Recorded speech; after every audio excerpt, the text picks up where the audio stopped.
Good morning, everyone, and welcome to Elville and Associates and the law offices of Gary Greenwald's March Client Care Program webinar. We're pleased to have you here today. My name is Jeff Stauffer, Community Relations Director with Elville and Associates, and I'll be moderating this morning's event. You being here today reflects your strong commitment to your planning and the continued updating and maintenance of your plan in which you've invested so much time and effort. As always, the mission of the firm's client care programs is to provide you with the comfort and assurance that your plans will work no matter how your goals and situations may change, and to ensure planning remains consistent with changes in the law. Our firms are the only two in the state of Maryland to have client care programs accredited through the Client Care Academy in Boston, so they are very comprehensive programs, and we want you to take advantage of all that they have to offer. As for today, we have much to cover as always. We have three primary presenters: Managing Principal and Lead Attorney Stephen Elville, Principal Gary Greenwald, and a special guest, Dr. Jacqueline Coberly, an epidemiologist with a doctoral degree and master's degree in epidemiology from the Johns Hopkins University Bloomberg School of Public Health. Also speaking briefly today are Elville and Associates Senior Principal and Executive Management Team member Olivia Holcomb-Volke, and Elville and Associates Executive Legal Administrator and CCP Manager Mary Gay Kramer. All work very hard to put together a comprehensive program for you today. And as always, everyone on today's program are available to be resources to you at any time. Though you are in listen-only mode, you'll have the opportunity to post questions throughout using the questions panel on your screen, and we'll address them after the course of each presentation. So you'll also receive a post-event feedback email right after the presentation today. And we ask that you please just take a couple of minutes to fill out this simple survey to offer us your thoughts about today's program, and also offer some suggestions for some topics you'd like to see us discuss at upcoming events.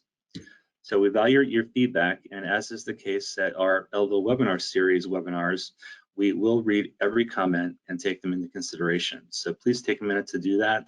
We really appreciate it. So Steve, I will start us off and turn it over to you. Thank you, Jeff, and good morning, everyone. As I get my screen situated here, Jeff, I'm going to go into the full slideshow mode. So just bear with me just for a second, and I'm going to minimize. Thank you, Jeff. And again, good morning, everyone. It's wonderful to be in your virtual presence. And Gary and I are here like two horses getting ready to come out of the gate to bring you a lot of information today. We are socially distanced, so we're observing all of those things right here in our conference room in Columbia. But wherever you are, good morning. And I know it feels like a long, long winter, and spring is coming, so remember that. And we're very glad to see you. We have a lot to cover, so I'm going to get right into our agenda. I'd like to thank Jeff, as always, for his fantastic preparation and for moderating this event. And Jeff will probably say this later, but this is being recorded, and you will receive a recording. And that's one of the wonderful things about the webinar format, is that it's easy to record, easy for you to obtain from us. So don't feel bad if you have to jump off early. We hope you don't have to do that, but it's going to be recorded. Gary and I thought about, wow, you know, what can we do? Because we don't have the lunchbox lady. We're not able to have our actual client event last fall. So we thought about providing each and every one of you with some kind of special thing this morning, maybe like a treadmill, since we've all been sitting here all winter. Hopefully you've been exercising, but we thought about the treadmill, providing you with one of those, but Olivia said, hey, Steve and Gary, that's not such a good idea. So Gary does have a surprise for you, though, for all of you for today's CCP, a gift that we will be sending as part of our outreach to you. So Gary will unveil that surprise here in just a few minutes. I'd like to thank Olivia for being on the call, our powerhouse senior principal, who many of you know. So thank you, Olivia. And I'd like to thank Mary, our CCP coordinator and funding and alignment coordinator, for being here this morning. And Dr. Coberly, who will be more formally introduced here in just a little while. Our social event is to be determined, so please stand by for that. You'll notice today I'm wearing a wine-colored blazer. That was intentional because many of you enjoyed the wine event, so maybe we'll do the same thing again. So just bear with us as we try to plan that. So Jeff, I'm trying to get this one thing off of my screen, but maybe I'll just have to live with it. I can't seem to get it to go away. And then we'll launch right into the slides. All right, well, we may just have to do that and I'll have to live with it. So with that said, let's get into our substantive agenda this morning. Please take notes. Please jot down anything that you have as questions. Even if we don't get a chance to answer all questions today, please pose those questions. Please make your concerns something that we're aware of. All right, let's get into the 2021 March CCP event. Okay, what we're going to do today is really talk briefly about the reminders. Why are you doing this with your CCP membership? Why are you committing to this kind of education and so forth? We're just going to do a reminder because the world has been so crazy. We're all so distanced, and I just want to do a brief reminder of that. Why being intentional in estate planning? Why does that matter? COVID-19 estate planning considerations. Many of you are waiting for this. You're concerned about this. We're going to get into that in the early going. Mary's going to talk briefly about funding and alignment. Olivia's going to talk about what are we doing to provide access, and this is also what Gary is also doing. What are we doing to provide access to estate planning and estate planning changes right now in the midst of all of the chaos, which hopefully is subsiding. But this morning, despite all the vaccines and everything, and hopefully most of you have been vaccinated already, despite all of that, I heard this morning there are new variants, and Dr. Coberly will probably get into all of that. Then we're going to do a 2021 estate planning update, and this is going to be income tax update. This is also going to be estate tax update, and then of course Dr. Coberly will speak. So let's get right into the agenda. This is like preaching to the choir, but I want to remind you, you're avoiding plan failure. Your diligence, your awareness of updating and educating your children and your beneficiaries, building your advisory team. And if you haven't built an advisory team, we strongly urge you to do that. Staying current with the laws. We're going to talk a lot about that this morning, even though many of these things are still unknowns in the new Biden administration. Creating long-term habits and so forth, being consistent, talking about document storage and access and digital assets and flexibility. All those things are important. Real briefly, what is the definition of intentional? I wrote an article recently on intentionalism. That was something I tried to brand, so to speak. Well, it's being conscious and aware and knowingful and purposeful, as opposed to being unintentional. Just to remind you, you're being very, very intentional. We're proud of you for that. What is an intentional estate plan, in my opinion? One that is designed and done with conscious and deliberate intention, with reference to an external what? Process. And that's what you all have committed to, and you should be so proud of yourselves. Very few people will commit to such thing. 2 requirements of an intentional estate plan. Commitment, and that is 100% within your control, and obviously you are committed, and we are so glad about that. But your participation in an organized process like a client care program is not entirely within your control. You have had to find that partnership with law firms that are willing to do that. So you have actually conquered this, but the second thing is not within most people's control.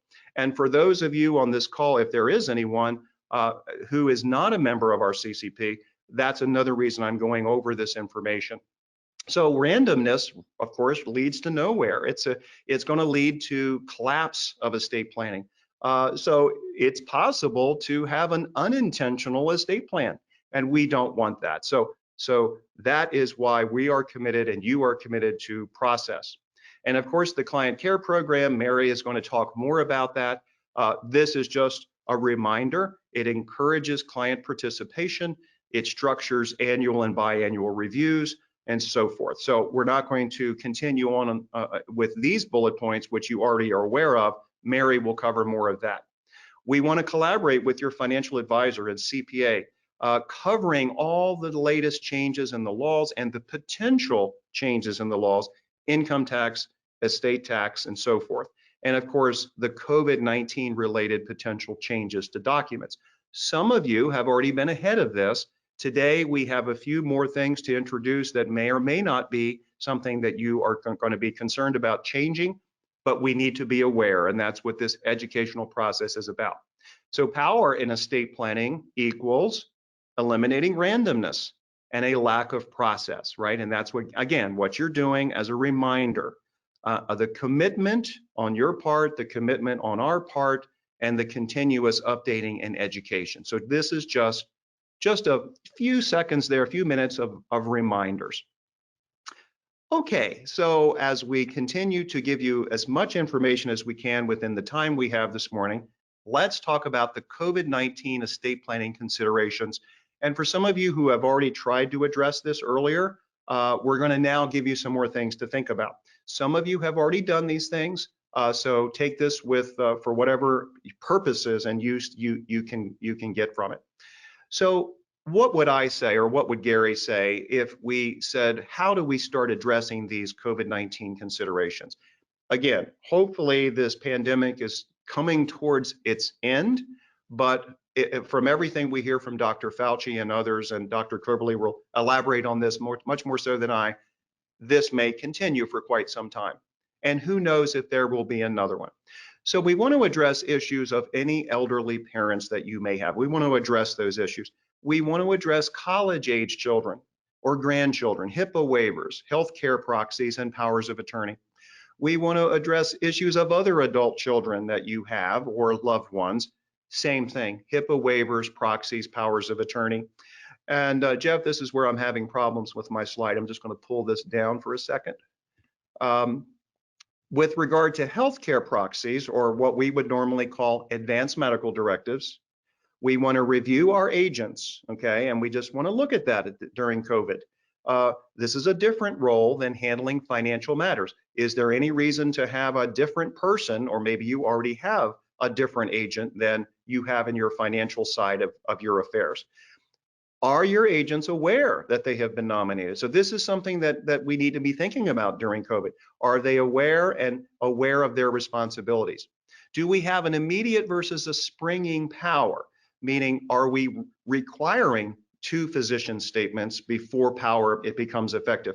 Some of you have already updated your documents during the COVID era and said, you know, I don't want the springing power. It should be immediate, because we can't even get into a facility, let's say, to even see our relatives. And I know some people have really suffered with this and even lost loved ones without even being able to go see them. The horrifying aspects of the pandemic. So we certainly don't want to have springing powers where we have to get physician statements. If we can't even get in the facility to even see our loved ones, it might be difficult to get those physician statements. So that's something to consider. Gary and I are not saying you won't be able to get those physician statements, but it's possible that it could be a problem. So we want to think about that. Should we make all powers effective immediately during COVID?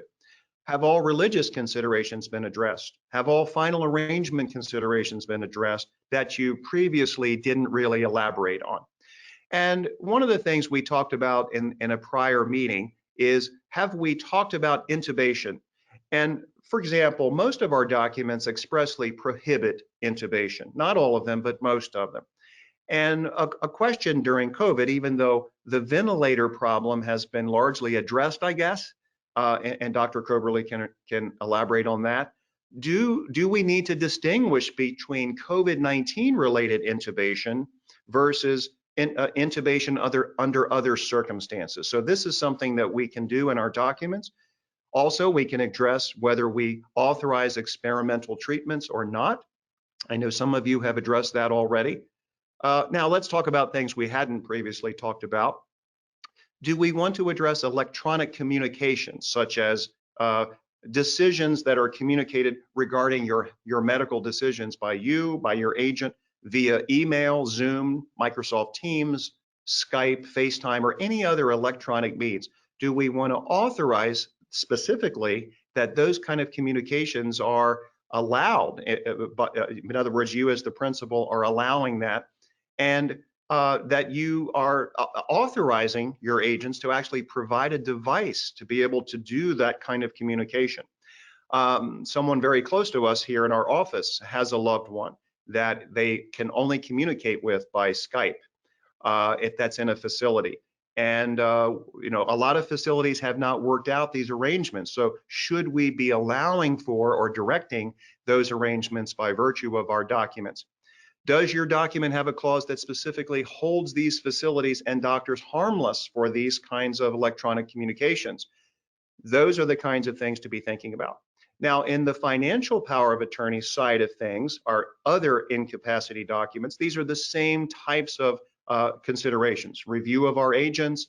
Have they been notified? Are they aware of their duties? Do we have springing powers or contingent powers, or should it be immediate during COVID? And our flexibility. And let's just talk about this for a second. Have we addressed gifting during COVID? Have we addressed the right of an agent to amend your trust, which is a very aggressive thing in our opinion?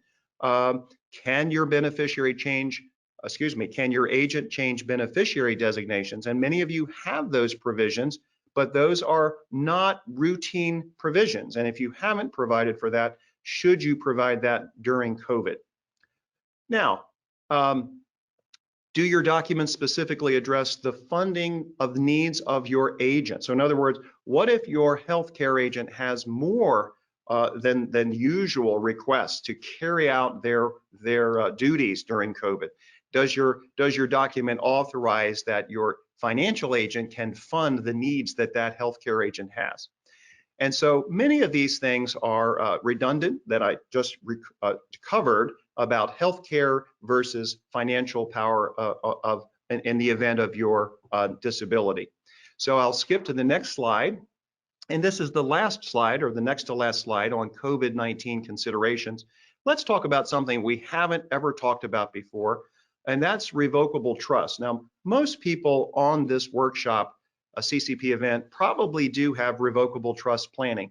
And right now, that's a lot better than having will planning for many reasons, but especially because the probate courts are jammed up during COVID and they're doing better than they were.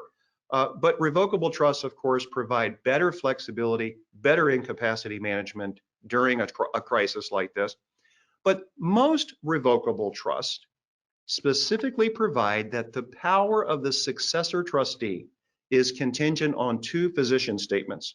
And Gary and I were discussing this, and in some parts of the country and even in some documents here in Maryland, maybe some of you even have what is called a disability panel versus the requirement of 2 physicians. So what I wanted to throw out here are just some thoughts, something to ponder. Should we provide for the express power of a trust protector, which many of you have, and there may be 1 or 2 of you that don't, but most of you have trust protector provisions in your documents.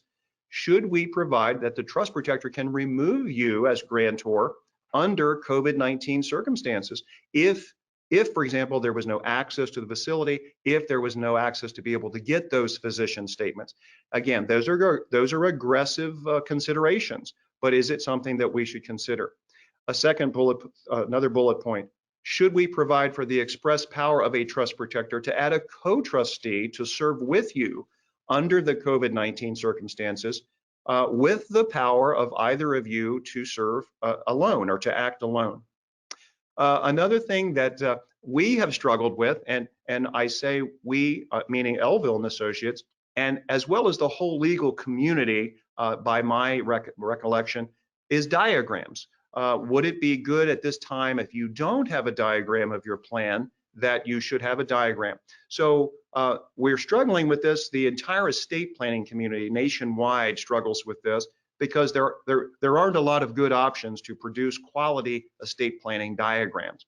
So we at Elville, and Gary will speak to this issue himself at another time, but we are committed to diagrams.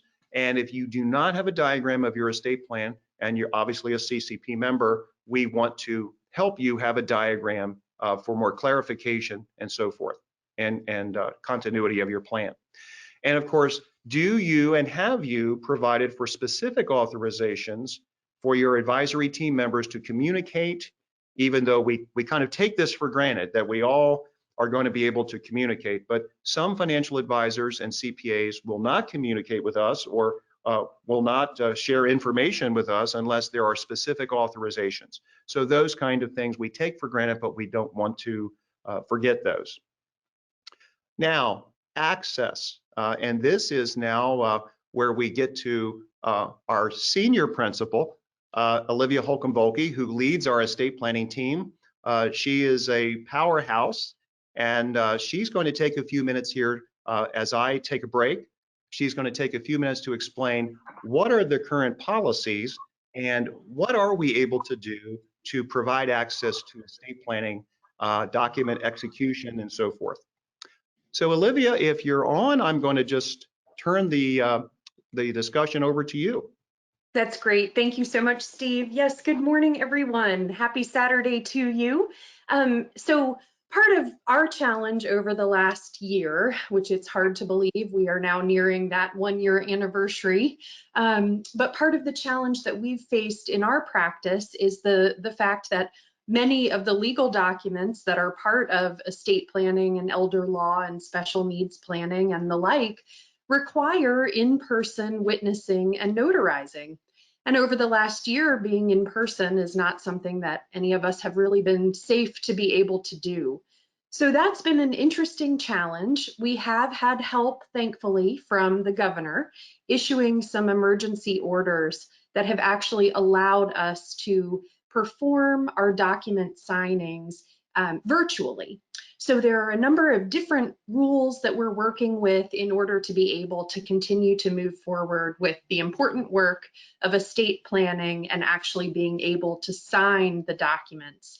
And at this point in time, working under the state of emergency, we're able to perform remote notarizations and remote witnessing or electronic witnessing on our documents. And that's really allowed us to continue to move forward. So we've been very thankful to the governor for giving us those sorts of waivers during this time of emergency. But ultimately, the point is we've done anything and everything that we've needed to ensure that we've been able to continue to move forward with the work that our clients need us to do. And I'll turn it back to you, Steve. Thank you, Olivia. So if I could just ask one further question, Olivia, for those who may have some question about how does this actually work? And I don't expect you to explain the entire process, but just for those who may not be aware of how this works, could you just give us a 1, 2, or 3 bullet point explanation of how the documents actually get signed and how people do it from their home? Sure. So the reality is it is complicated. There are different rules that are applying to different types of documents right now. And so what we have to do is just be very attentive to the details of the rules that we're currently working within that paradigm to make sure we don't make any missteps, because there are different rules that are applicable to the ability to do witnessing over electronic means or over video versus what's allowed for notarizing. But very briefly, to be able to witness over video, right now that's allowed only for certain documents. And what we're required to do in order for that to be legally sufficient under the state of emergency is that an attorney actually has to supervise the video signing of those documents and sign a certificate that they have supervised and witnessed the witnesses witnessing the signer over video. Separate from that is the notarization that we're able to do remotely. We use a system called SignX, and that's how we're able to actually perform remote notarizations. And that's a matter of uploading documents to the system and having the client access the system at the appropriate time, and then work through the documents, kind of clicking the sign here button. It's recorded. We have to keep the recording. All of us are also on the video recording as we're each clicking the buttons to sign in the various places that we need to. So it is a complicated thing, but it is something that has allowed us to continue to move forward. So we've been very grateful for that. Thank you so much, Olivia. And thank goodness you are on top of that complicated process. Thank you. And now I want to just ask Mary Gay Kramer, who we're happy to have this morning. Mary tells me that she hasn't run an exercise yet, but she's getting ready to after this. So Mary's raring to go. Mary, thank you for being here this morning. Can you talk just a few minutes about funding and alignment and the CCP? Yes, good morning and happy Saturday. I'm excited and nervous to be here today so that I can put a face to the name of the person that is going to be asking for all your asset information. So a vital part of the estate planning process is the funding and alignment of your assets with your revocable trust plan and some will-based plans. It all starts, I will start working with you at the very beginning of your case. I will be sending you a client questionnaire to fill out, and several pages of that questionnaire involve your assets. So I either ask clients to fill in as much information, or it is sometimes a lot easier for clients to simply provide me PDFs or physical copies of their statements. And from there, I begin the process of building the estate plan, the asset alignment spreadsheet, which will list out all of your assets. Then it is reviewed with you by the attorney or by me during a few of your meetings or towards the end of your planning. And then once you execute your plan, then you come to me, or I come to you, virtually or in office, and I start working with you step by step on how to properly retitle your assets into your revocable trust, or to beneficiary designate assets to either the trust itself by payable on death or transfer on death, or to the legacy trusts within your trust. It's very involved, but it is a very process driven. Is that what I'm trying to say? And I will follow you through it step by step through the whole thing. And then once it is completed, you know that your plan is going to work as you intended it to. And then once you're done throughout your asset alignment process and throughout your planning process, we will be discussing the client care program with you. The attorneys will go over it with you at meetings. I can discuss it with you after, you and I are working together. And at that time, if you decide to enroll, we will go through all of the benefits with you, all of the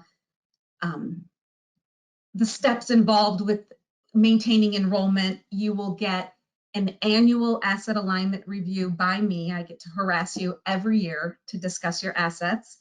You will also have either annual or at least biannual document reviews with the attorney. There's a lot of details involved, the amount of time that is spent on these, and the attorneys can go into this more detailed with you. I think that's all I have. All right, thank you, Mary. And now Gary has stepped into the driver's seat here. Gary, please take over. Good morning, everybody. Well, just following up to what Steve mentioned earlier, every fall we have a big event where we take everybody out to breakfast, and we haven't been able to do that this past year. So we've got a special treat for everybody. Rather than us taking you out to breakfast this year, we're going to bring breakfast to you. So every one of our client care program members in the next month or so is going to receive a special gift box. I don't know about you, but one of my favorite all-time breakfasts is pancakes. And if anybody has seen me recently, you'll understand exactly how that has come to be. Because when you look at me, I've had my share of pancakes. But what each of you is going to get right after harvest season, because right now it is maple syrup harvest time in the great state of Maine, each of you is going to receive a gift box from the Hilltop Boilers Maple Syrup Company in Maine. And each of you will receive a quart of freshly tapped maple syrup and a special pancake mix and a special maple Maine whoopie pie. So this will all be delivered to you. Right now, again, it's harvest season, but at the end of March, when all the maple syrup is harvested, each of you will be receiving this special gift of appreciation from Steve's firm and also from mine. But this morning, it's not talking about eating, it's talking about taxes and what's going to happen with this new Congress and the new occupant in the White House. So let's begin. Right now, a Democrat, Joe Biden, lives in the White House. Right now, the Democrats control a majority of the House of Representatives. And with Vice President Kamala Harris as president of the Senate, and with both Georgia Senate seats recently won by Democrats, the Democrats now control the Senate. So in essence, Democrats now control both non-judicial branches of the government. What does that mean for you? Well, let's talk first of all about something called a filibuster. So let's go back to our 10th grade civics class. If you recall, in the Senate, there are special rules of procedure. And basically, the way that it works is that any senator can filibuster a Senate proceeding, which means that any senator can talk for as long as he or she would like until he or she cannot talk anymore. And that is a device used to slow down and sometimes kill bills presented for passage in the Senate. Now, the way that a filibuster can be stopped is by what's called a vote of cloture. Basically, what is needed is 60 senators have to vote to end the filibuster. In essence, a filibuster is a way that any senator can prolong Senate debate indefinitely. Now, there are some exceptions to the general rule that it takes 60 senators to vote to end a filibuster. And the two exceptions are, number one, when the Senate is debating the appointment of judges, and number two, when it comes to something called budget reconciliation. If you recall, back in 2017, the Republican Congress and President Trump passed some very wide-ranging changes to the tax laws with a simple majority of the Senate. This was done under the auspices of budget reconciliation. Now, here are the rules about budget reconciliation. First of all, any bill that would qualify under budget reconciliation, and some of you may have heard of the term the Byrd Rule. It was Senator Harry Byrd from West Virginia who came up with this. First of all, any bill that qualifies for just a simple majority cannot be incidental. Second, any bill that's being qualified under the budget reconciliation auspice cannot increase the federal debt after 10 years, which means that basically a law cannot stay in existence for more than 10 years if it's going to increase the federal budget. And third of all, for all of you who are worried or wondering what's going to happen with Social Security, you need 60 senators under current Senate law to change any rule about Social Security. This was done basically to reduce the federal budget. Of course, over the last several years, all of you realize it hasn't worked all that well. Now, a budget reconciliation bill can be considered once a year. And there are three basic categories under which budget reconciliation can be considered. Number one, any bill that discusses the raising of revenue. Number two, any bill that discusses the issue of spending government money. And number three, any bill that addresses the public debt. So those three categories can be passed once a year under budget reconciliation for basically a total of three possibilities. So now let's take that Senate process and let's start talking about what might happen with changes to the tax code. So there are different ways that the federal tax code could change. First of all, the Congress could consider increasing the federal estate tax. Under current law, the maximum estate tax rate is 40%. Second, the Congress could consider decreasing the federal estate tax exemption. Under current law, the federal estate tax exemption is about $11.7 million per person and about $23.4 million per married couple. Number three, Congress could consider increasing federal income taxes. Or number four, Congress could consider reducing federal income tax deductions or exemptions. Can Congress pass tax laws that are retroactive? Believe it or not, the answer is yes. Now, for a law to be retroactive, the law states that the retroactive provision must be rationally related to a legitimate legislative purpose furthered by rational means. I will tell you that I've gone to law school for 3 years, and an additional 3 years when I went back to get a master's degree in taxation. I'm not quite sure exactly what rational means, but in the words of one of our former Supreme Court justices, let's hope that they know rational means when they see it. There's a Supreme Court case, U.S. v. Carlton, which was decided in 1994, in which the Supreme Court actually retroactively allowed the estate tax laws to be changed. So what were some of the changes that President Biden proposed when he was running for president? Well, first of all, the current tax code includes exemption amounts and estate tax rates that sunset in the year 2025. What does that mean? It means that the current income tax rules and the current estate tax rules are going to end or sunset in 2025. Because again, the current laws regarding income taxes and estate taxes were all passed under budget reconciliation. The 10-year limit expires in 2025. Now on the screen that you see, it says what the exemption rates were in 2025. That's a misprint.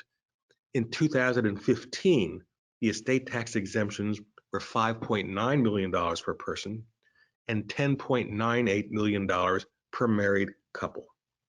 President Biden campaigned to accelerate the sunset date. In other words, President Biden campaigned in favor of rolling back the sunset date to sometime before 2025. Now, what that means is that the current rules could take effect much sooner than 2025. He proposed to reduce the federal estate tax exemptions to just $3.5 million per person and $7 million per couple. One of the things that he proposed doing was eliminating the step-up in basis for capital gains. So let's talk about what step-up in basis is. And it's very easily explained. If you buy an investment property, and let's say you pay $100,000 for it, you and I would call that the purchase price. The IRS calls it the basis. If the property that you purchased for $100,000 is sold for $200,000, there's a capital gain, and you have to pay capital gains tax on it. Now, if you own that property that you purchased for $100,000 at the time of your death, and at the time of your death, the property is worth $200,000, well, the basis for your surviving spouse or for your children or any of the beneficiaries of your estate is actually increased or stepped up to the date of death value. So in effect, if you own property that has a lot of appreciation when you die, your beneficiary or your family members can be shielded from an exorbitant amount of capital gains tax. This would be good when your heirs, after you pass away, sell the property. Now, President Biden proposed to eliminate the step-up in basis upon your death, and that's a pretty significant thing. What are some of the other changes that he proposed? Well, he proposed to expand the 12.4 Social Security tax. Right now, I believe the current Social Security tax limit is $148,000 or $149,000. He proposed to expand that so that people making more money would have to pay Social Security tax on the increased salaries or income that they make. He proposed to restore the 39.6% marginal income tax rate. He proposed to cap the itemized deduction benefits to just 28%. And he proposed to tax capital gains at a rate of 39% as opposed to the current 20% for capital gains over $1 million. Now let's talk just for a second about the expansion of the Social Security tax. Right now, again, if you own $142,800 or less, all of your income is subject to the Social Security tax. Any income over and above that is exempt. He proposed to apply the Social Security tax to any income earned over $400,000. He proposed that the established 12.4% rate and employee-employer split will be retained. But basically what he said was any income over $400,000 would also be subject to the Social Security tax. So there's a graph up on the screen now. As you see, any income from 12.4%, from 0 to $142,800, subject to the 12.4% tax. Then any income that is earned between $142,800 and $400,000 will still be exempt from the Social Security tax. But if you have income in excess of $400,000, then the Social Security tax will come back into play, and income earned over that new amount will be subject to the Social Security tax. Let's talk about the change in the marginal rates.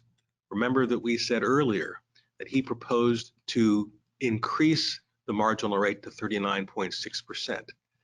His proposal would be that that new rate applies to income over $400,000.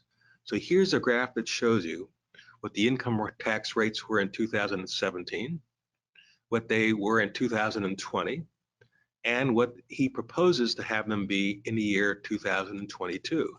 So take a look at the $400,000 threshold, and you'll see that income over that will now be taxed at 39.6%. instead of anywhere from 35 to 37%. The income rates below $400,000, according to what President Biden campaigned on, would stay the same. Now, if you recall, in 2017, Congress passed changes to the federal income tax code, which severely limited state and local tax deductions. I think the colloquial term was called SALT, S-A-L-T. Now, he did not actually make any campaign proposals to change the SALT limitations, but a lot of Democrat candidates in 2020, particularly in the blue states, the Democrat states, where the state income tax rates are higher, have discussed wanting to consider that. So what does this all mean? What it all means is this: no laws have yet been passed. The Democrat Senate majority is very slim. Just the other day, Senator Manchin actually threatened to leave the Democrat Party and become a Republican if certain changes to some proposed COVID relief wasn't made. The top priority in Congress is now COVID, and there's a good chance that COVID-related legislation is going to dominate the congressional schedule for the rest of this year. So Congress may not even make these changes to the year 2020. So with a very slim Democrat majority in the Senate, because it will only take one Democrat to not go along with any of these proposals, large-scale changes to the tax code are not a given. Or, as one of my all-time heroes, Yogi Berra, would say, you're not out of it till you're out of it. Until the tax code actually changes, we don't know what's going to happen. So the questions are, not knowing exactly what's going to happen, what are some of the possibilities to offset some of these changes that were proposed? What might we be able to do?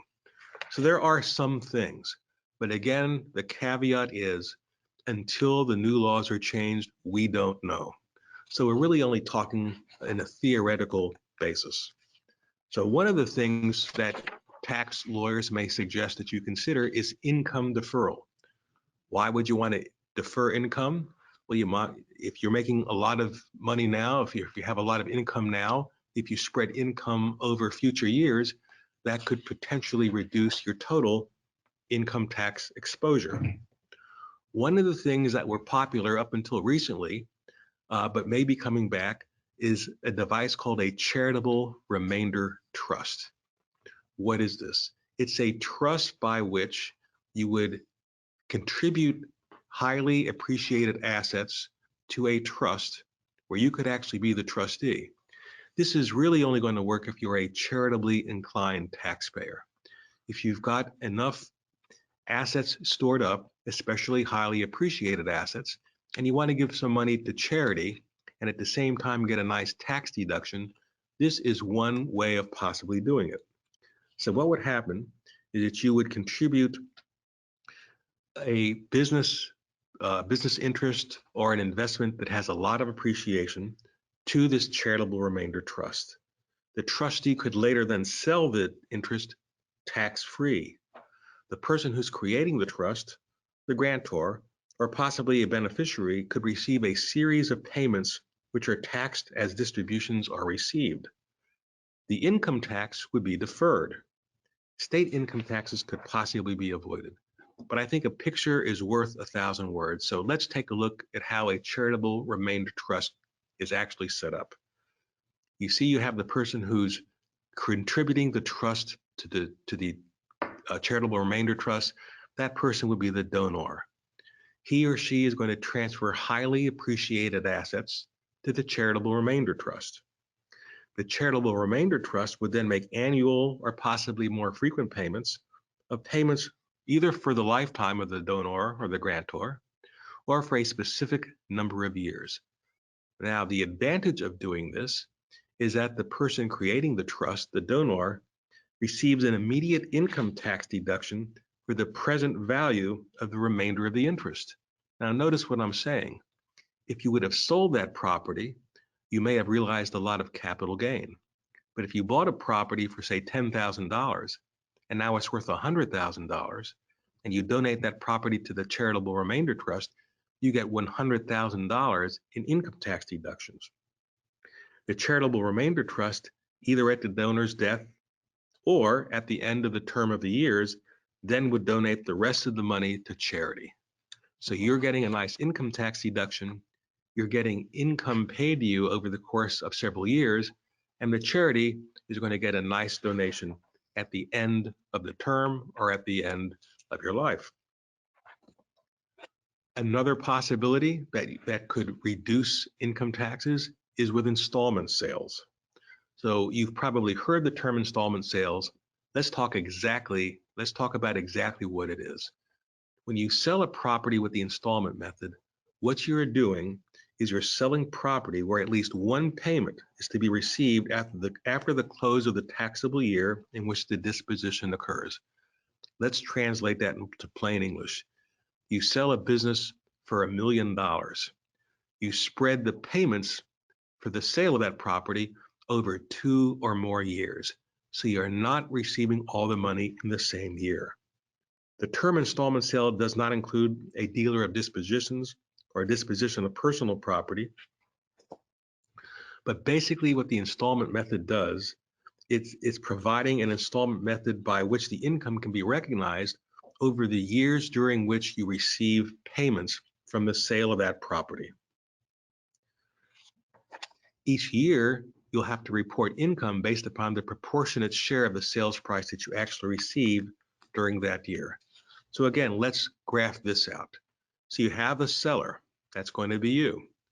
You'll sell that property to the buyer. It's a highly appreciated asset. What you would do ideally is you would have a promissory note paid back to you over the course of several years. The taxable gain is deferred until the payments of the principal are actually received. So if you sell again a property for a $900,000 gain, with the promissory note, you'll be distributing the income or the appreciation over several years. Now let's assume you decide you want to do an installment method, but for whatever reason you change your mind. You can elect out of the installment method, but that has to be done on the return of the taxable year in which the disposition or the sale actually occurs, and the IRS must agree. Next, some attorneys may advise considering something called a family limited partnership. So what is a family limited partnership? Well, any partnership agreement is one in which two partners can decide if they're going to share expenses. They're also going to share profits. A limited partnership is a little bit different.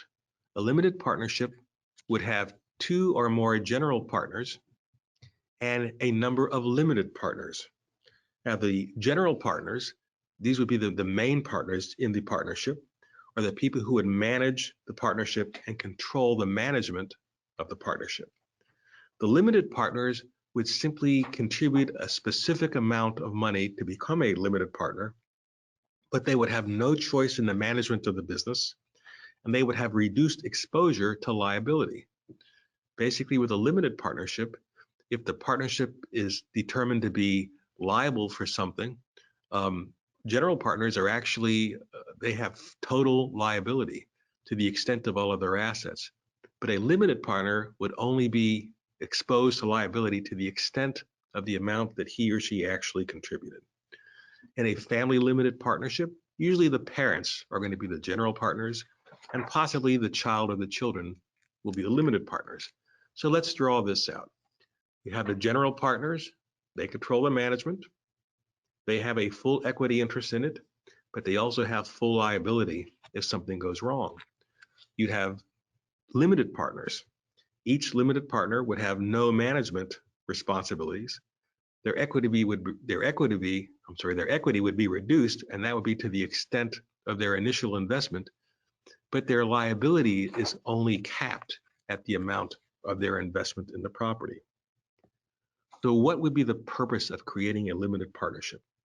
Well, we want to transfer assets into the limited partnership. Once the property or the assets are in the limited partnership, the parents can begin on a periodic basis, maybe every year, to make gifts of fractional interests in the partnership to the children, who are the limited partners. By doing this with these annual gifts, taking advantage of your annual gift tax exclusion, you can reduce the value of the parent's estate over several years.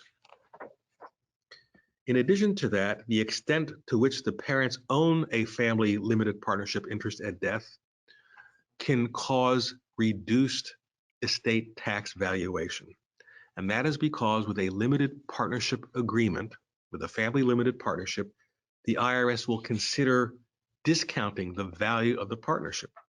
Let's assume that a partnership agreement is agreed to by all the partners, and let's assume there are some restrictions on being able to assign or sell your partnership agreement. The IRS will consider that a decrease of the actual value of the partnership interest. So you can actually reduce your estate for estate tax purposes by having assets in a limited partnership. In addition, by gradually transferring ownership of the partnership shares to the children, who we assume would have lower income tax brackets than the parents, we can actually spread out the income of the income tax exposure to children who have much lower income tax rates. One possibility would be harvesting your gain. The strategy here would be, if you expect to have higher income tax years in the future, you may want to harvest gains. You may want to report the income this year. You may actually want to sell greatly appreciated assets this year, take the lower capital gains tax hit, and then repurchase the property. This would shift recognition of capital gains to a future lower tax year. Another thing that advisors may be considering are Roth conversions. Under the Secure Act, the federal tax law that was passed by Congress in 2020 requires all IRAs to be paid to a non-spouse beneficiary within a 10-year period of time. The purpose of the Secure Act was to accelerate the recapture of all the income tax that was deferred by regular IRAs. As it relates to the new 10-year rule, the purpose of the Roth conversion would be to spread out these distributions over many years. With a Roth IRA, you can defer distributions from a Roth beyond the required beginning date. You might consider converting to a Roth and using other funds to finance the cost, because of course, if you sell the IRAs and convert, you'll have a current income tax exposure, but you can realize more than 10 years of post-mortem free tax gain. What you'll want to do, though, is consider this very closely with your CPA or your tax advisor, because paying income tax on the conversion, converting from a 32% income tax bracket to a 24 income tax bracket might be ineffective. It's really important to consult with your tax advisor or also with your financial advisor for this. So some final thoughts. We don't know if the tax code is going to change. We don't know when the tax code is going to change. We don't know how the tax code is going to change. So you may want to consider talking to your financial advisor and ask him or her, should we be filing income tax returns timely this year? You may want to consider getting extensions so you can wait to the end of the year to see if any tax laws have changed. So stay tuned. If and when the tax code changes, we will let you know. We're going to, I think we're running out of some time now. We're going to take a 10-minute break. So I'm sorry, a 5-minute break. I need a 10-minute break. You all may need a 5-minute break, and we'll come right back. Okay, we have done our 5-minute break and we're going to come back to you now. And Jeff, I hope I'm being seen and heard. Can you confirm? I can confirm, Steve. Thank you so much, Jeff. All right, so we're going to take about 15 minutes here. We're about 5 minutes behind, but that's not unusual. I want to get through now the estate tax and legislative update. So as Gary mentioned, and as we've talked earlier, 2021, we're looking at a lot of issues that, of course, we've never seen before, and that is not news to you. COVID-19 issues, civil and political unrest, the 2022 elections, we want to keep that in mind. We are watching that. The 2024 elections, of course, that so much has been talked about. The basic exclusion amount drop scheduled for 2026, where we're going to go from the current 11.7 million down to 5.5 million, even if there is no change before that. The economy and the deficits that the new administration is facing and trying to deal with. Like Gary mentioned, the potential increases in income taxes. We think that is possible and very likely, and the possible changes in estate gift tax, generation skipping tax. So very quickly, I'm going to move to the next slide. All right. And of course, as Gary mentioned, we have a Democrat-controlled Congress. Of course, the filibuster is possible. This is the same situation with our vice president being the tie-breaking vote as we had in 2001 when Vice President Cheney was the tie-breaking vote. So we have potential for federal estate tax changes, potential for Maryland estate tax change, which we're going to talk about in just a minute. We want to watch both of those, but potentially all of those things are really unknown right now. And so being unknown, we want to provide flexibility in all events. So are there income tax changes ahead? And should we act now? Gary was talking about that. Are there estate and gift tax changes ahead? And should we act now? So we're going to talk about just a little bit of that here this morning before Dr. Coberly, and the role of life insurance and life insurance trusts. This is going to be a big issue coming back to prior years when we had lower exemption amounts across the board, and those life insurance trusts were very, very important back then. So let's just talk about what we could do. Just like Gary was talking about the potential income tax strategies in estate planning, let's talk about the potential estate tax and gift tax planning strategies and asset protection. So it's kind of going hand in hand what I'm showing you now. Exemption planning, or planning for potentially reduced exemptions, and asset protection kind of going hand in hand for various reasons that hopefully will become more clear. And what are we going to do to protect against retroactive policy changes? We don't think that's going to happen, but in the estate tax or tax world in general, this can be a possibility of retroactivity. So beyond the scope of this discussion, but using disclaimers strategically, using Q-tip elections, and those of you who may not remember that, that's the marital trust election on the Form 706, and using formula clauses in gifting. If we do make gifts in the event we want to utilize some of our exemption now, which we're going to give you an example of that, to be able to undo transfers. What if we made a gift, but we didn't really need to do it? What if these changes don't really happen within a certain period of time? That gifting could be undone. So these are strange concepts, but these are the concepts that we are dealing with in estate planning. So let's just take a look at some of these strategies. I am not going to go through into great detail here, but I do want you to know about something called a lifetime Q-tip trust. Now, remember, many of you have marital trusts in your planning that take place at death, but there are estate tax planning strategies having to do with developing a lifetime marital trust, and whether or not the Q-tip election, which is that marital deduction election, whether that is made or not. So just know that those kind of strategies are available, and we could always discuss those. What is a SLAT? Well, back in December, we talked about this a little bit. December seems like a lifetime ago, but it's a spousal lifetime access trust. And that is a trust where basically we have either one of the two spouses or both spouses creating a trust for the benefit of the other. And these trusts represent gifts that are not subject to the marital deduction. So therefore, they use some of the exemption amount of each spouse. So that is an available strategy. The Domestic Asset Protection Trust. This is a trust where a grantor creates a trust in one of the 19 states that allows a self-settled trust. And Maryland is not one of those states, but there are 19 jurisdictions now. And this is a trust that is created to, let's say, make a gift into that trust that uses the exemption amount, but the grantor of the trust is actually a beneficiary. So that is a weird concept because that's not Maryland law.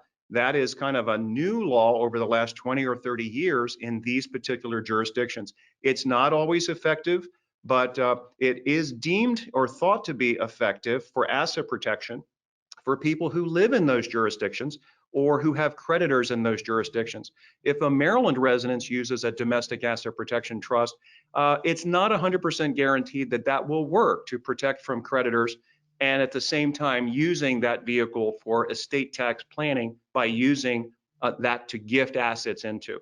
So looking at a hybrid DAPT, a hybrid domestic asset protection trust, is a trust where it's still developed under the laws of one of those 19 states, but the trust is established for the grantor's family, not necessarily for the grantor, but the grantor can be added back in as a beneficiary on the back end of that planning.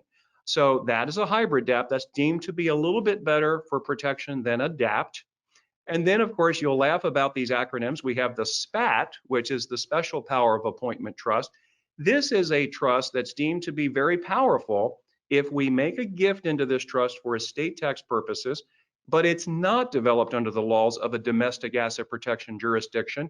It is actually a gift to be used by the grantor's family, but the grantor could be added back in as a class of a beneficiary, a group, and through the back end of that be added back in to actually have access to that trust only with the permission of outside parties that stand as the gatekeepers to that trust. So that's considered to be a very powerful strategy for a lot of people. GRATS, which many of you may have heard of, this is the Grantor Retained Annuity Trust. This is not so much helpful now to plan for the potential lowering of estate tax exemptions in and of itself. But as we go forward, many of you may want to look at a grantor retained annuity trust where we're transferring assets in a low interest rate environment, which we're still in. I know interest rates may be going up, but assets are transferred to an irrevocable trust.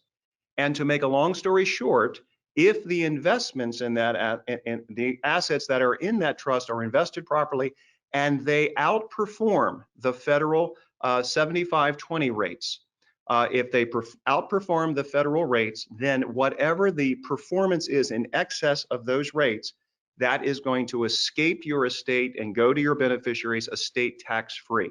So GRATs can be very powerful, and we can provide an illustration, at least on the Elville side, and I'm sure Gary will be wanting to do that as well, to provide you with an illustration of a GRAT. Gary talked about note sale transactions and charitable trusts, so I won't go into that. Some of you on the Elville side of the CCP, one or more of you, we owe a charitable remainder trust illustration, and we're going to get that to you. We're probably just going to send out a couple of illustrations to all of our CCP members so they can see how the charitable remainder trust works, not only generally, not only for charitable purposes, but for Secure Act purposes as one of a set of strategies for the Secure Act. Irrevocable life insurance trusts. Why are we concerned about those? Well, many of you have irrevocable life insurance trusts from past years that you may have questioned. Are these still viable? Are they useful? And now that the exemption amounts may be coming down, and let's talk about that. We talked about in December how we were anticipating the potential lowering of the exemptions. Now the thinkers in our industry across the country think, well, the first potential date for a new estate tax exemption being lowered to 5.5 million, maybe 3.5 million. And Jonathan Blotmacher, who is a thinker among national estate planners, thinks it could even go to 1 million. I don't want us to panic about that. We will be on top of that to let you know if this is coming down the pike. Right now, we think it's going to be maybe 3.5 million, but the first date has already passed. Here we are in March. There is no lowering of the exemption. We're thinking it could be lowered starting in the fall, or most likely at the beginning of 2022.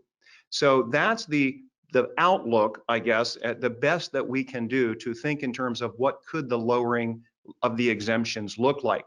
And of course, Maryland, as you're going to see in just a second, is going to lower its exemption if the federal folks lower the exemption. So a life insurance trust is a way to use life insurance as a strategy to deal with potential estate tax, even if we don't make gifts for purposes of these other maybe more aggressive strategies. But the life insurance itself is not going to be taxable. So the life insurance is owned in a life insurance trust. It is not deemed to be owned by you or your spouse. And at your deaths in the future, if we need life insurance to pay estate tax, that life insurance will be there, that life insurance money will be there for your family to pay estate tax if we are dealing with that situation. But the life insurance itself will not be taxed. Now, in just a second, we're going to turn the program over to Dr. Coberly. I'm only going to take about 3 more minutes.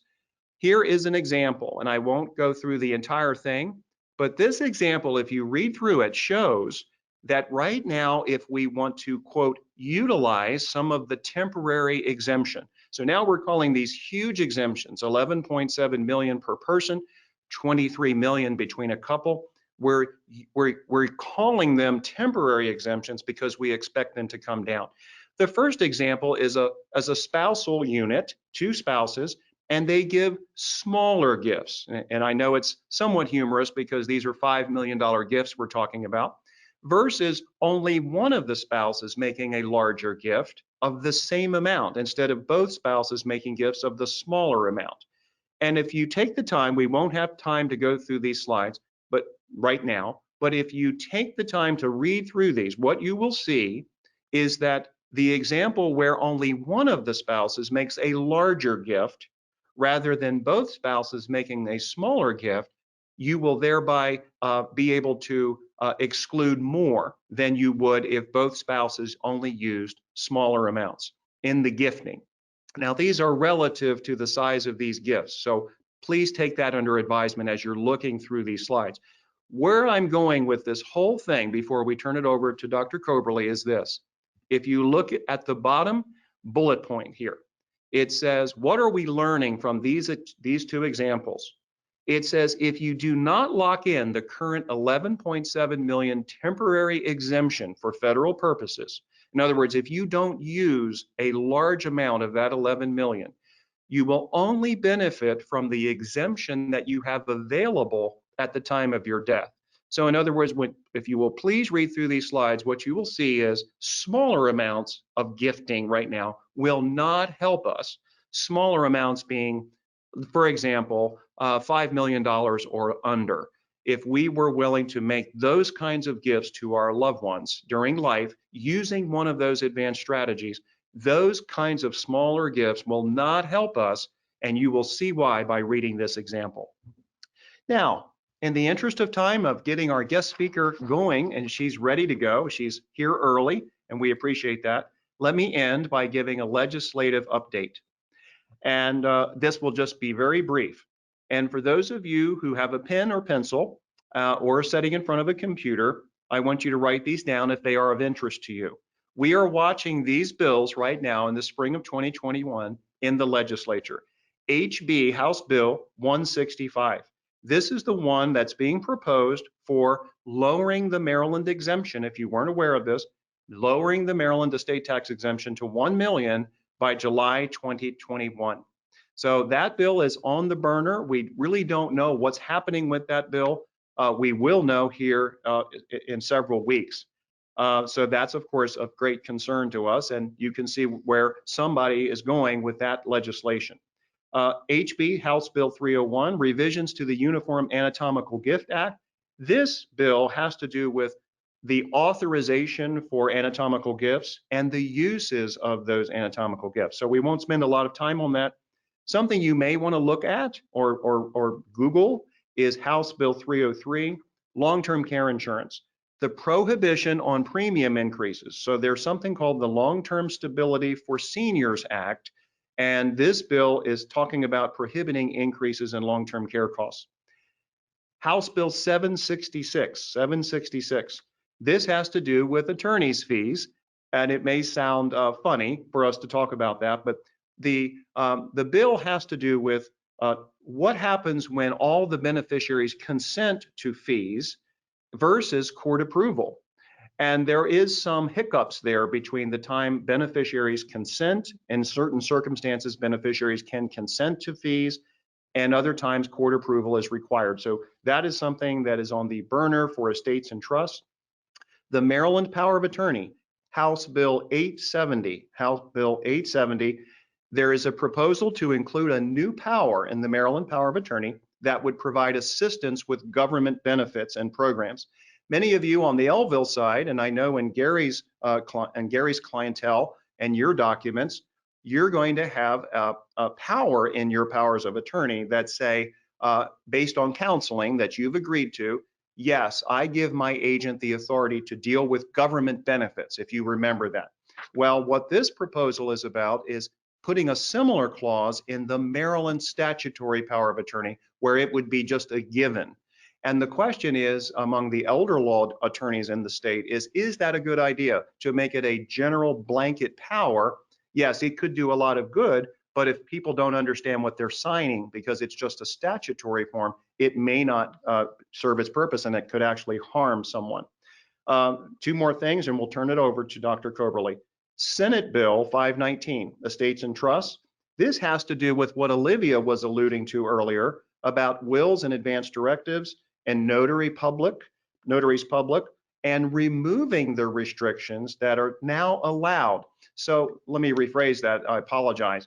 During COVID-19, the governor has authorized things for what Olivia was describing for facilitating access, facilitating notarization and electronic witnessing and so forth, the electronic execution of estate planning documents.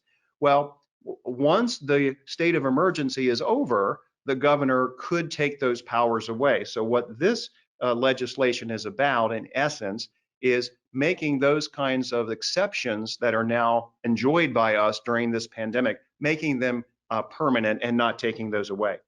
And the last thing I will mention is the Estates and Trust section of the Maryland Bar also was pushing an agenda, and they call that their legislative book.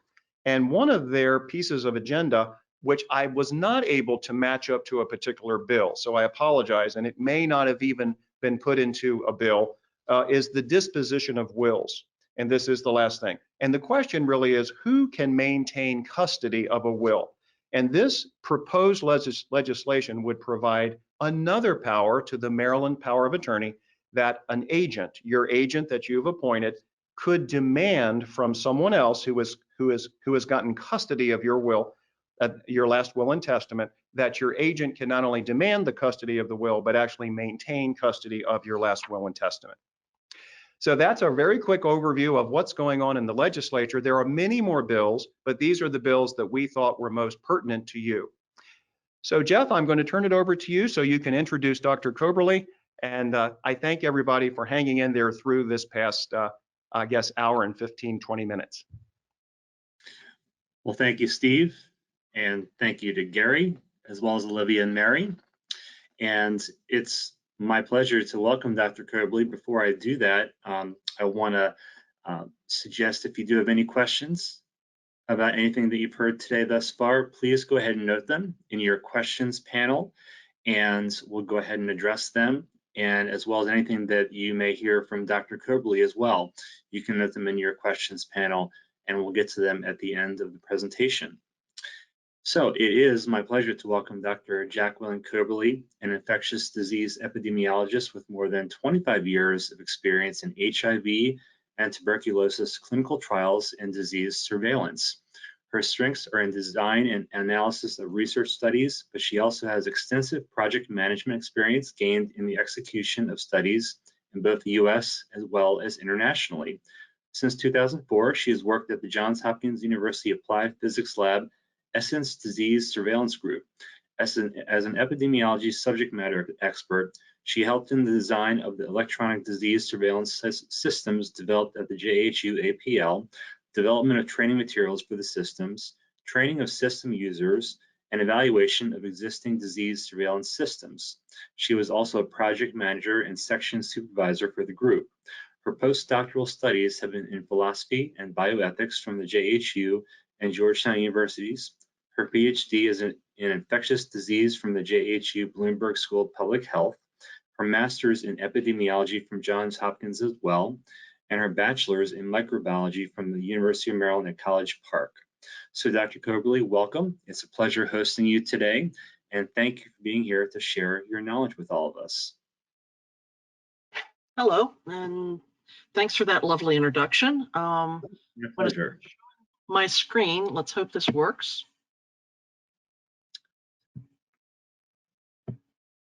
Looks good. I think I'm going to pull up that PowerPoint. There you go. Okay. Let me just make sure I've got this in the right spot here. Click on slideshow. Yep. Sorry about that. I'm fumbling. Fine. Apologies. And then from beginning. Okay. Perfect. And that pretty much does it. Thank you again for the introduction. He made me sound awfully important. I'm actually retired at the moment, but my experience, as I said, is in infectious disease, specifically HIV and tuberculosis and clinical trials. I am not an expert on COVID-19. So just keep that in mind. I've reviewed the literature and I'll give you what I know about the virus and answer questions if I can. Okay, let's start with the first one. This is simply a graphic I made from a timeline of significant events that I found in the literature.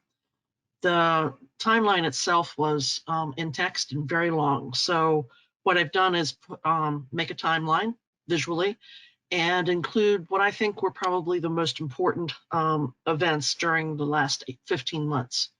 In addition, the red line behind the video or behind the graphic shows the cumulative incidence of COVID-19 globally during the same time period. There are a couple of facts that jump out at me from this particular graphic. The first thing is the speed and sheer number of cases, the size of the pandemic. In less than a month, I don't know if I can show you, if I can point or not, we'll try it.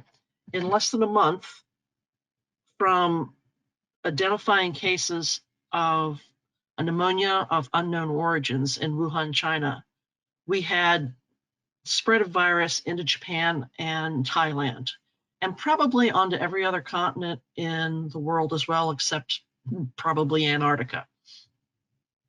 In the US, we had our first case on the 21st of January, just a few small days, about 6 days after the cases were still recognized outside of Japan, outside of China.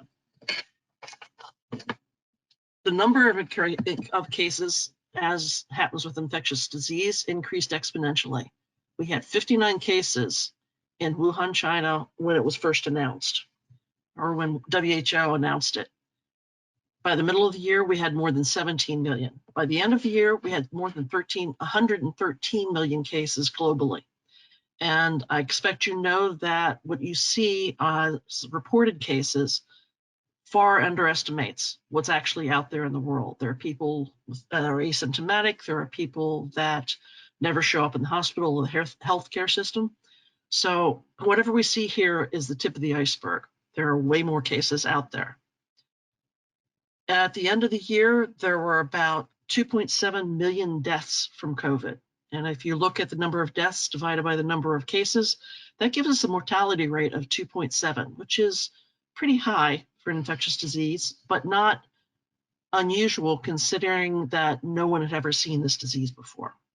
I think you know what the vaccine or what the virus causes: fever and chills, sweats, muscle and joint pain, headache, sore throat, olfactory changes to your sense of smell and the sense of taste, shortness of breath, and trouble breathing. There are other symptoms, but these are the main ones.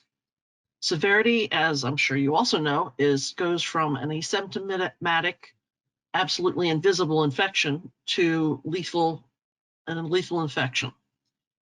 The most severe infections, of course, are in people with underlying immunodeficiency problems, and that includes people who are older in general, also people with another competing chronic infectious disease like tuberculosis or HIV, and also people with specific illnesses that don't necessarily affect the immune system directly, but put individuals at risk for more severe disease like diabetes and coronary vascular disease.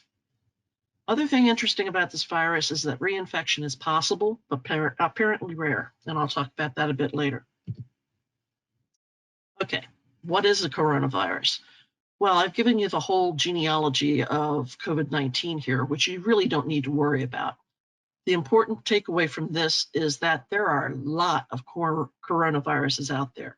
They cause infections in cows and pigs and birds and bats and other animals. But there are only 7 that cause disease or sicken humans, that cause illness in humans. The first 4 have been known about for decades, and they cause mild respiratory illness in humans that accounts for about 15 to 30% of the colds that we see worldwide every year. The other 3 are somewhat different. They've all evolved from some form of a coronavirus in animals. SARS came out in 2002, possibly avian. I don't know that they knew that for sure. It was infectious and it caused a lot of economic damage. It closed down the global transportation for limited times in some areas of the country, some areas of the world. But we recovered from it, and public health mounted a great global effort to try and stop SARS, and they actually managed to do so. MERS showed up in 2012. Again, it's similar. Sorry about that. Let me go back. MERS showed up in 2000. Well, fudge. There we go. MERS showed up in 2012. Similar situation. Wasn't terribly infectious. The global community managed to get it under control. COVID-19 hit the world obviously in 2019, and it obviously caused a major pandemic. And the reason is that it's simply more infectious than either SARS and MERS. It is related to both of those viruses, but it developed independently from a different animal source. This is just a look at a diagram of COVID-19, and it looks a lot like other coronaviruses. They share some common characteristics. They're RNA viruses, so inside the nucleocapsid is RNA, not DNA. There are also a number of proteins, lipids, that sort of thing attached to the outside of the virus itself. These include the spike protein, the membrane protein, and the envelope protein. The important thing to remember is the spike protein. Just keep that one in mind. It's also called the S protein, and that's the part of the virus that the vaccines attack. When we get to that point, we'll talk about it a little bit more. It also is responsible for it makes the virus able to enter the cells of the host. So it's important. That's why we're using it for the vaccine. I'm going to skip a few slides because I think I got a few too many. don't get freaked out by this particular slide. It looks very, very busy, but it actually is not so bad.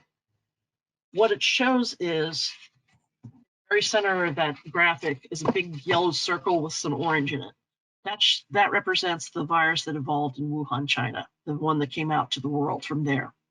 The other little dots represent other viruses, and the lines are how many mutations have occurred between the Wuhan virus and the other strains of the viruses.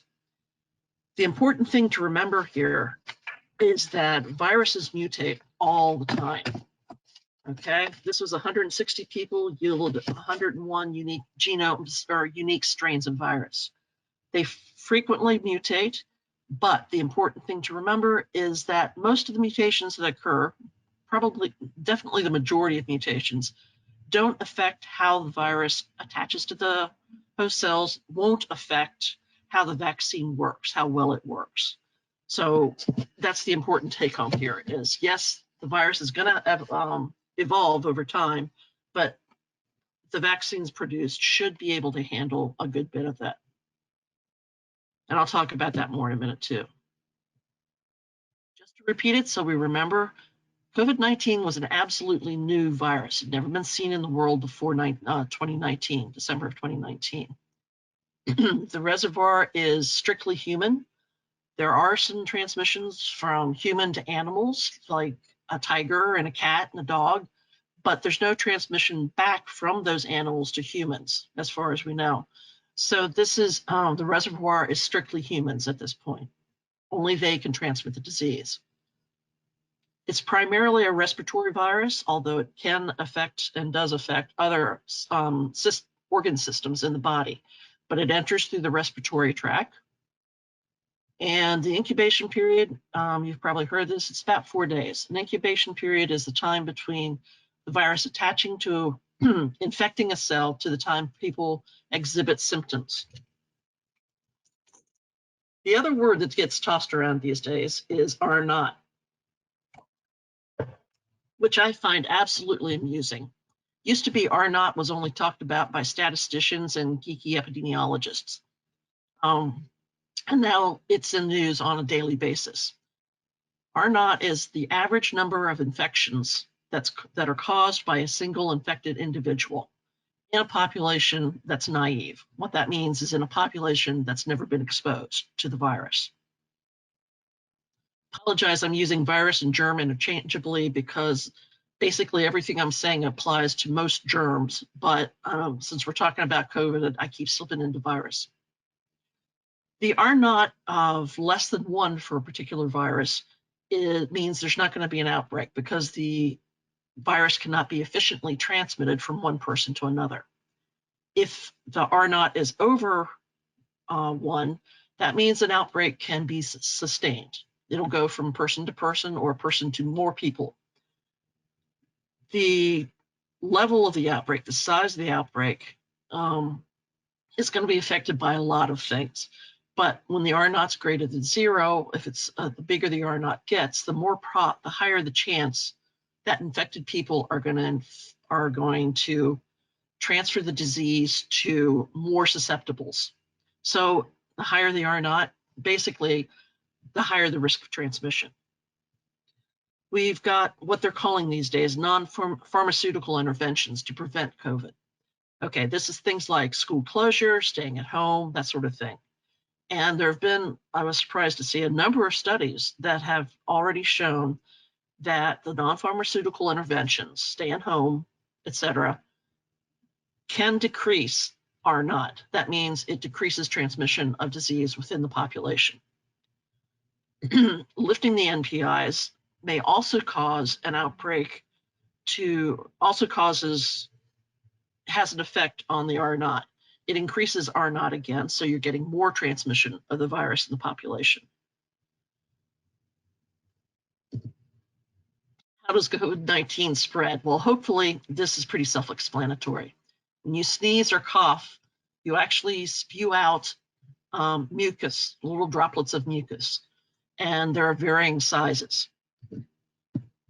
For a respiratory virus, what happens is among those particles you're spewing out in your cough or sneeze, there are great big ones that drop to the floor and cause no problems generally. There are medium-sized ones that can go a certain distance, a short distance, through the air, traveling on the air currents, et cetera, that can be inhaled by other people and cause disease. And there are also what we call aerosol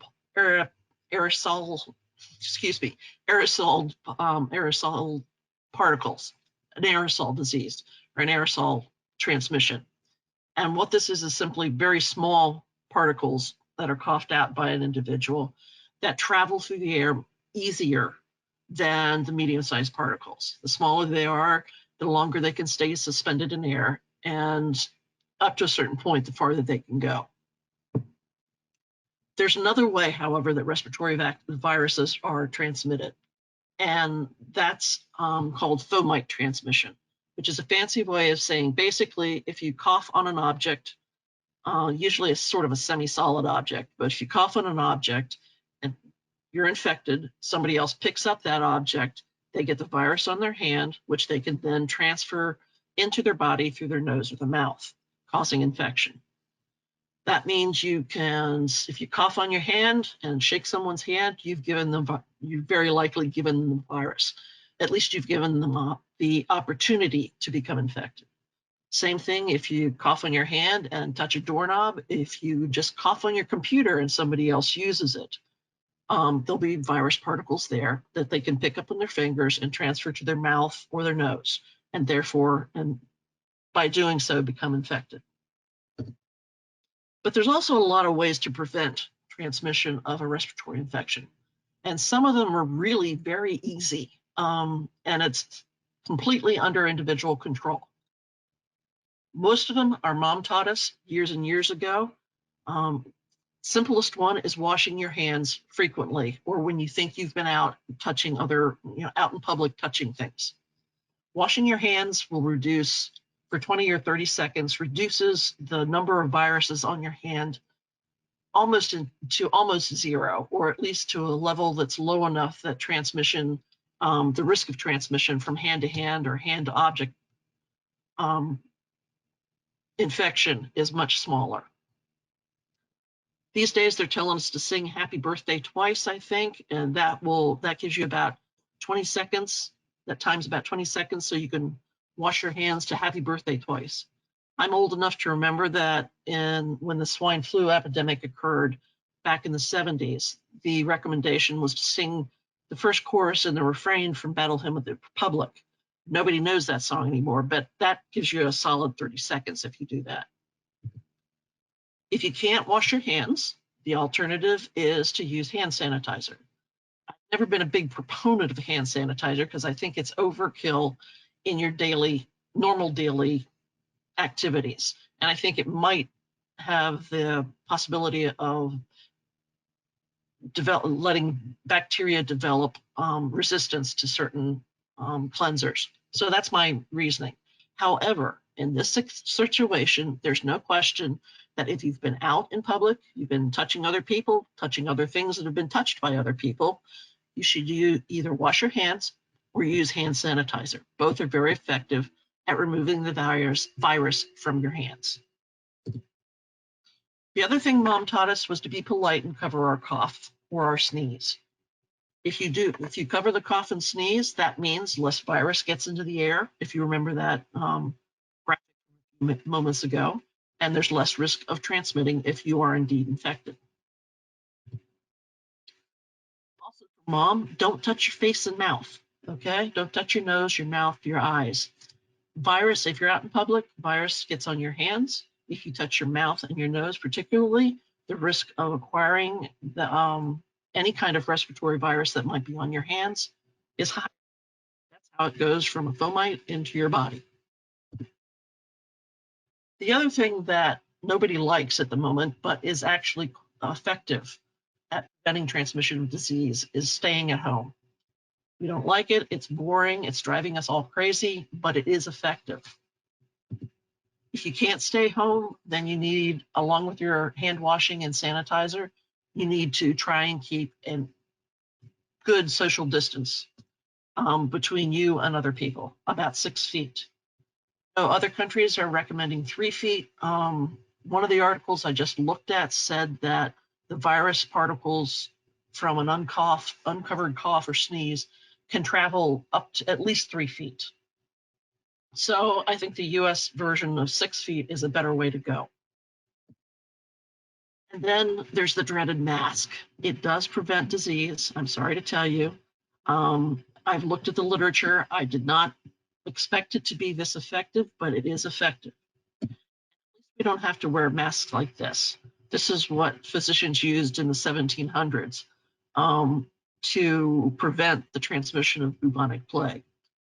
And it might have worked for a respiratory illness, but unfortunately, bubonic plague is transferred by fleas, so it didn't do much good back then. Do you really have to wear a mask? My answer is yes, you really should wear a mask when you're out in public. I think Dr. Spock said it best in The Wrath of Khan, that the logic clearly dictates that the needs of the many outweigh the needs of the few. And this is a good encapsulation of the theory of utilitarianism that was espoused. It's sort of the basic premise of public health in a nutshell. So again, what that says to me is you need to wear a mask. But on top of that, you can also see, I've also found in the literature quite a few articles that show that, in fact, the virus transmission of the virus can be slowed by wearing a mask. I'm not going to go into details on these. What struck me most as an epidemiologist, something we notice, is that these 5 studies I've listed are not all of the ones that are out there. All 5 of them use different methods to determine whether or not the virus is transmitted through a mask. All of them show exactly the same overall result, that virus transmission is prevented if you wear a mask and or the person they're coughing at wears a mask. It's better if the person that's infectious wears the mask, but it will decrease transmission if I'm wearing a cotton mask and you cough at me. If both people are wearing masks, if the person that's infected and the person that's susceptible both wear masks, there's a synergistic effect and the decrease in transmission is greater than if either one of them wear a mask alone. I have some examples of this. I'm not going to go through them because time is kind of short, but we can come back to it afterwards if you have questions and want to go further. Okay. So my advice, along with Governor Hogan, is to wear your darned mask. The last way a virus can be prevented, or a germ can be prevented, is with a vaccine. Vaccines work, or vaccines, what they are, is they contain inactivated germs or proteins or RNA, DNA, which aren't infectious, from the germ. They're injected into a person and they trigger the immune response to that specific germ. So your body is exposed to a germ, it remembers that germ in the future. It develops an antibody response and a T cell response. And in the future, when you're exposed to that virus or germ, your body's ready to immediately respond to the virus and kill it and prevent infection. In natural immunity, if I just am exposed to a virus in general, it might take anywhere from a couple of days to a couple of weeks to mount an effective immune response to the virus or the germ. So that's why we want to use vaccines. They prime you to be ready immediately upon infection with the virus to respond and get rid of the virus and keep healthy. And this is how a vaccine is supposed to work.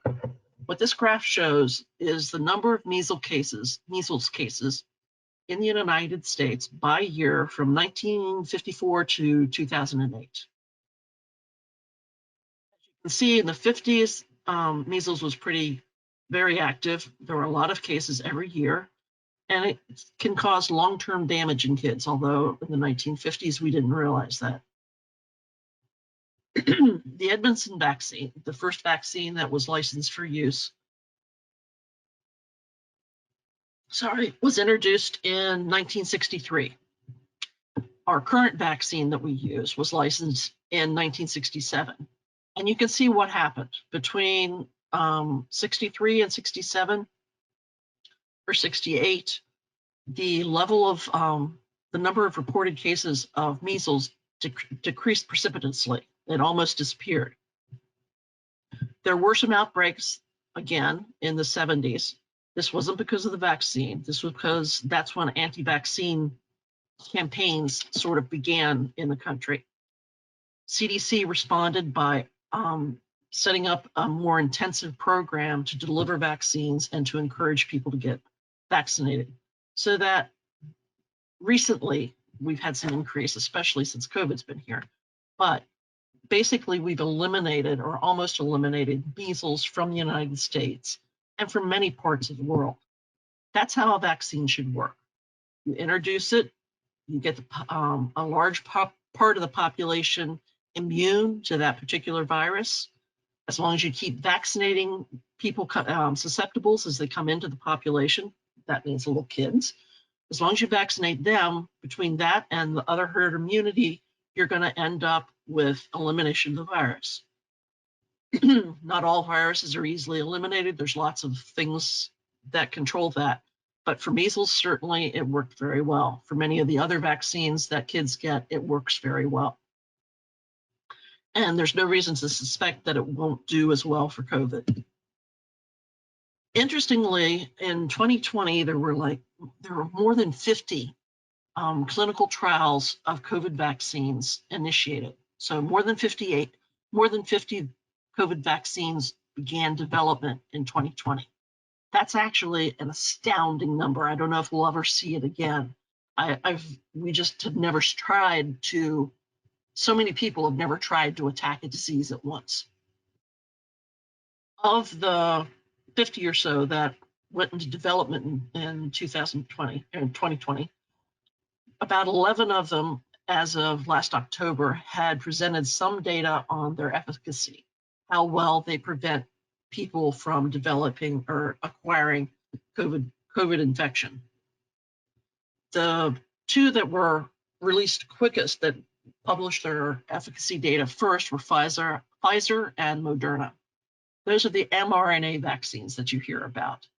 And if you had asked me a year ago what the efficacy of a good vaccine was, I would have said about 80% or higher, because most vaccines don't provide more than 80% or a little bit higher, 85% efficacy. They just don't usually do that.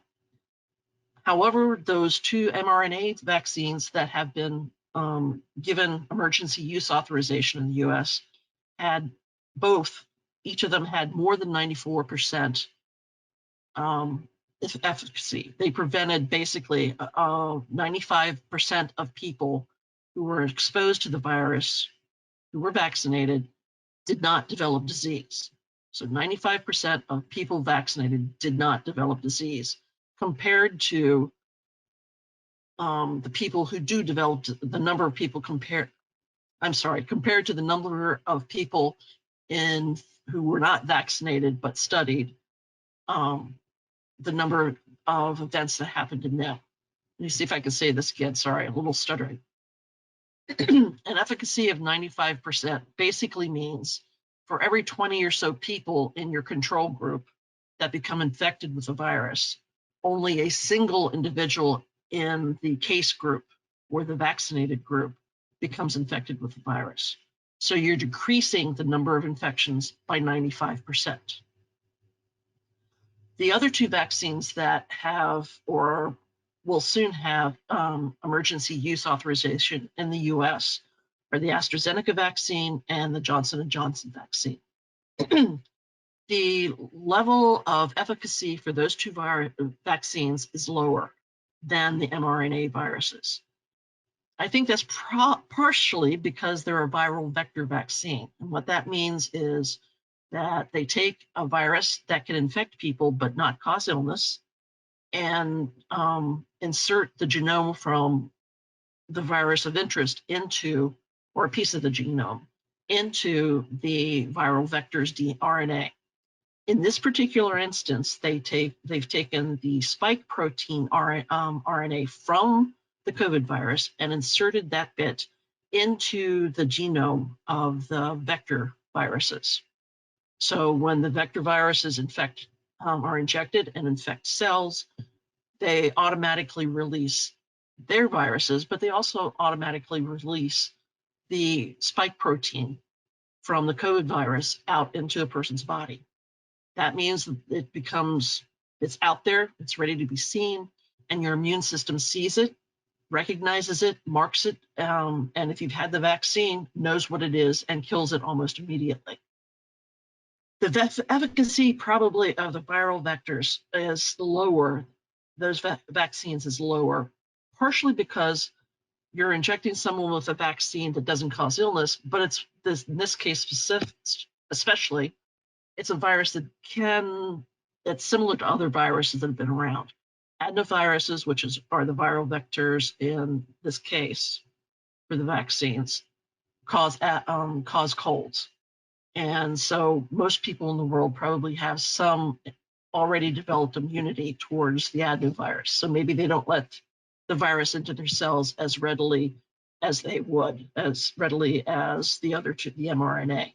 So you get less cells becoming infected and therefore less immunity developing.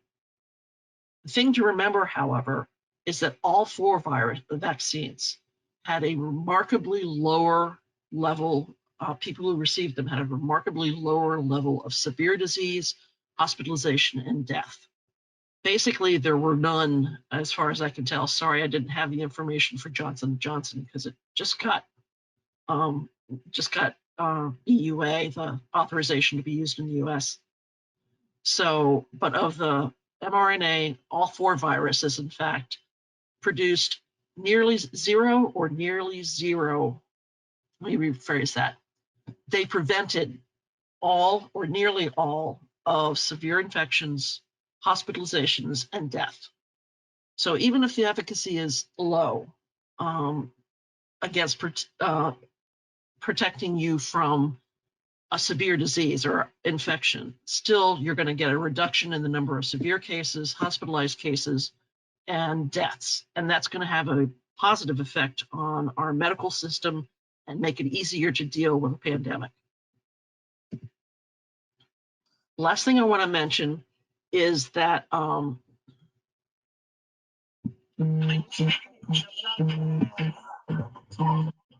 sorry, that's my warning that I've hit my 30-minute mark.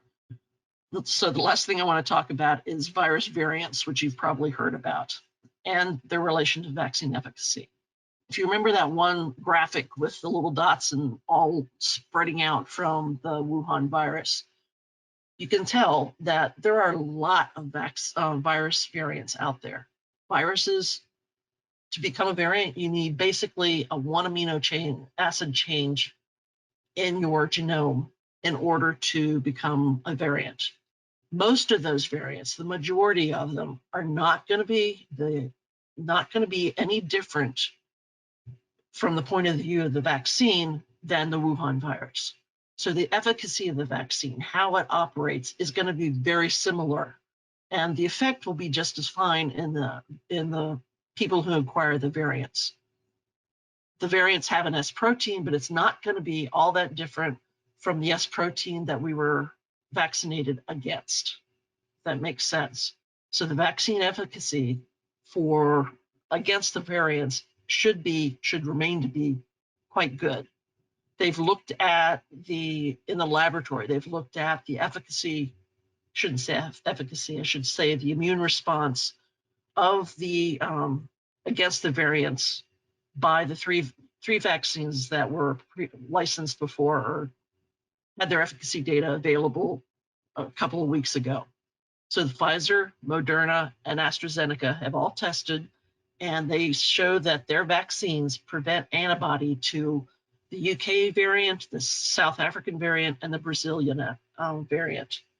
There's two more out there. I guess I should say that Pfizer and Moderna produce immunity to all three of them. The AstraZeneca vaccine does not produce immunity to the South African one, I think. the last two variants from New York and from California really are quite new. They've only been reported probably in the last month or so, and there hasn't been time to test whether or not those variants are going to be susceptible to the vaccines, but I'm sure that's coming. At least there's nothing in the literature about it so far. However, the thing to remember also, I want to make one more point about the vaccine, or actually repeat a point. Vaccine efficacy of the viral vector vaccines, AstraZeneca and Johnson & Johnson, is lower than the efficacy of the two mRNA viruses, or vaccines rather.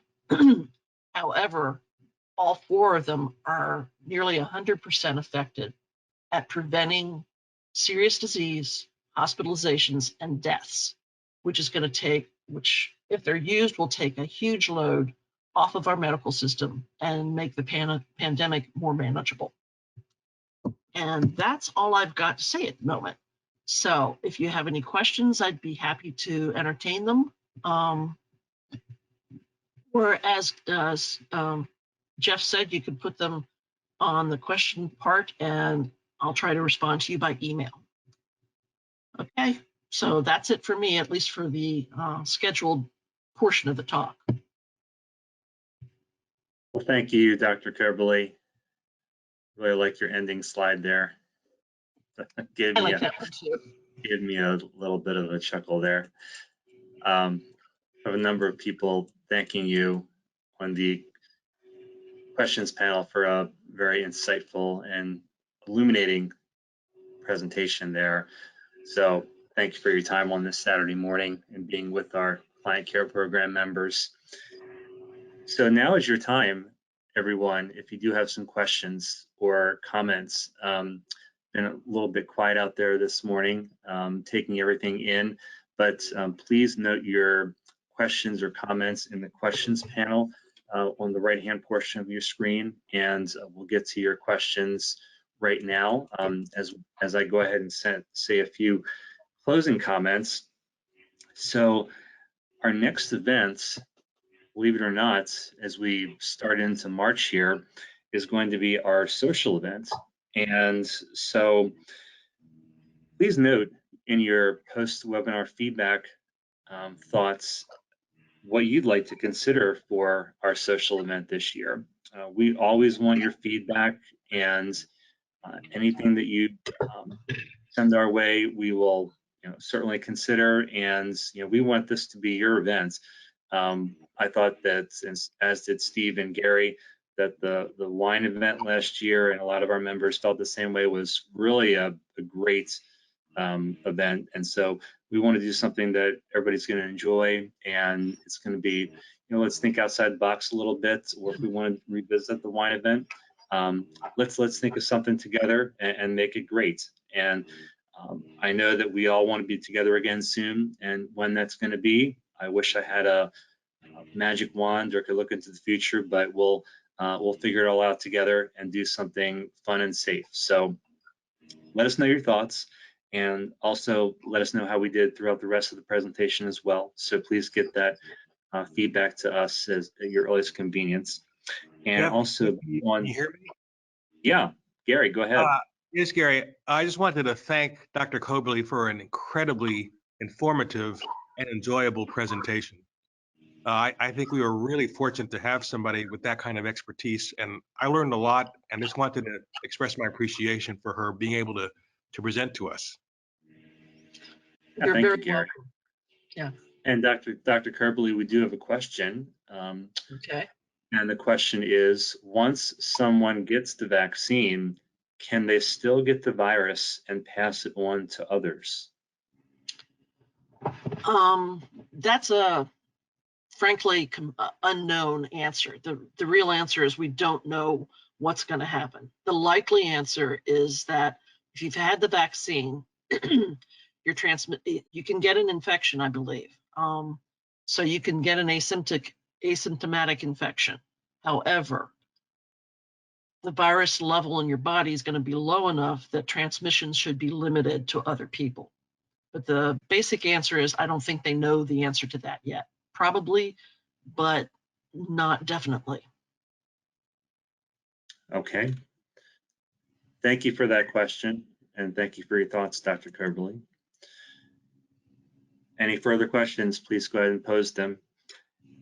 And also be on the lookout for further information about the pancake breakfast that Gary mentioned that we will be delivering to you in the very foreseeable future. And I hope that includes myself as well. And my kids love pancakes too. Jeff, you have to join first. I thought I was an honorary member, Gary. All right, all right. I think I'll talk to my boss about that. So Okay. maybe I am a member. I'm not sure. I'll also be sure to send out the video for today's presentation. If you happen to miss a piece of it, or if you want to share it with family, friends, or others, your beneficiaries, trustees, what have you. And I'll be sure to send that out early next week after we edit down a couple pieces and make it very concise for you. And I'll also resend the presentation slides that I sent out late yesterday to everybody for you to have those. And Dr. Coberly, could you note your email to everybody if they have any specific questions that they may want to pass along to you? And I'll also note that in my post-event follow-up. Sure. It's a simple email. It's JS as in Sam, Coberly, COB as in boy, ERLY, @gmail.com. And I don't see my email every day, but I do check it, and I'll check it frequently. I'm happy to answer questions as well as I can. Very good. And I'll note that in my post-webinar feedback follow-up to you as well. So it looks like there's no further questions. So if that is the case, I think we'll call this a conclusion to our program today. I want to thank you for being part of our client care programs at Elville & Associates and the law offices of Gary Greenwald. We appreciate your relationship with our law firms. Hope you have a wonderful weekend, and we look forward to seeing you again soon. So please stay safe, please take care of each other, and thank you again. Have a wonderful weekend, everybody. Bye, everyone. Bye-bye.